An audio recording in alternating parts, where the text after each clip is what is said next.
সন্মানীয় শিক্ষক শিক্ষয়িত্ৰী বন্ধু বান্ধৱীসকল আৰু মৰমৰ ছাত্ৰ ছাত্ৰীসকল, লাচিত বৰফুকন জন্ম জয়ন্তী উপলক্ষে লাচিত বৰফুকন সম্পৰ্কে যি ৰচনা লিখিবলৈ শিক্ষা বিভাগৰ প্ৰতিজন ছাত্ৰ ছাত্ৰী আৰু শিক্ষক শিক্ষয়িত্ৰীসকলক চৰকাৰে যি নিৰ্দেশ দিছে,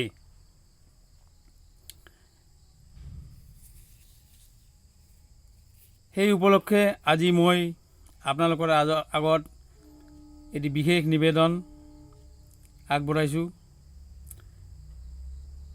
এয়া লাচিত বৰফুকন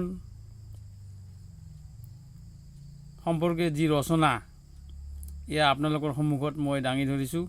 মই মনিৰুদ্দিন আহমেদ, বিজ্ঞান শিক্ষক, কাবাইতাৰী নৱোদয় ছিনিয়ৰ বেছিক স্কুল বঙাইগাঁৱৰ তৰফৰ পৰা।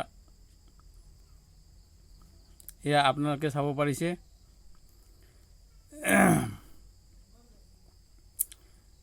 লাচিত বৰফুকন। লাচিত বৰফুকন অসমৰ আহোম সাম্ৰাজ্যৰ এগৰাকী পৰাক্ৰমী সেনাপতি, বীৰ যোদ্ধা আছিল। তেওঁৰ জন্ম 24 নৱেম্বৰ 1622 চনত শিৱসাগৰ জিলাত হৈছিল। তেওঁৰ পিতৃ মোমাই তামুলী বৰবৰুৱা আৰু মাতৃ আছিল নাগেশ্বৰী।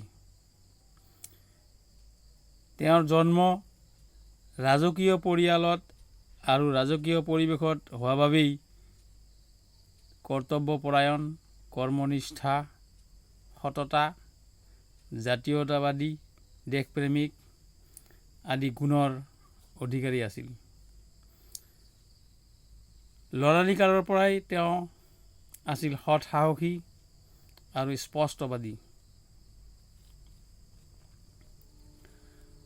ৰজাঘৰত তেওঁ ক্ৰমে ঘোঁৰা বৰুৱা, দুলীয়া বৰুৱা, শিমলুগুৰীয়া ফুকন আদি পদত অধিষ্ঠিত হৈছিল। তেওঁৰ সেনাপতিত্বত 1671 চনত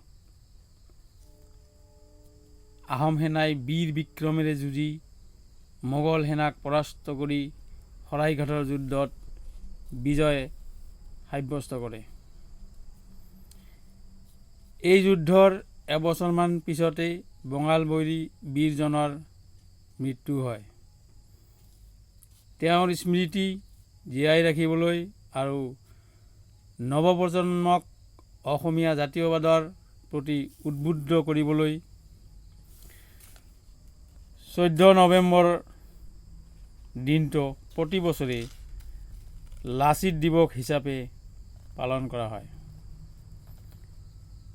কৰ্তব্যত অৱহেলা কৰাৰ বাবে নিজৰ মোমায়েকক শিৰচ্ছেদ কৰা এই লাচিত বৰফুকন আমাৰ মাজত সদায় জিলিকি থাকিব। ধন্যবাদ। শ্ৰদ্ধাৰ ছাৰ বাইদেউসকল আৰু মৰমৰ ছাত্ৰ ছাত্ৰীসকল, মোৰ এই ভিডিঅ'টি যদি ভাল লাগে তেতিয়াহ'লে মোৰ এই চেনেলটো ছাবস্ক্ৰাইব কৰিব আৰু বটনটো দবাই দিব, যাতে আগলৈ এনেকুৱা শিক্ষামূলক ভিডিঅ' আগতীয়াকৈ পাই থাকিব পাৰে। ধন্যবাদ।